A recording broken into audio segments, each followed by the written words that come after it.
Hello everyone, welcome back to my channel. Today in this video I would like to show you how to get security code in your Gmail app. So let's begin our video. First of all, open your Gmail app. Right now click on the top right corner your profile icon. Select manage your Google account and then select just scroll right side and select security and then scroll down and here you can see security code. So select it. Right now you just need to give your fingerprint or your password. So I just give fingerprint. Right now you can see this is on time security code on here.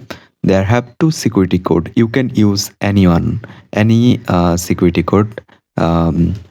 So that's it. In this way you can get security code in your Gmail app. I hope you can understand. Hope guys this video can help you. Don't forget to like and subscribe to my channel.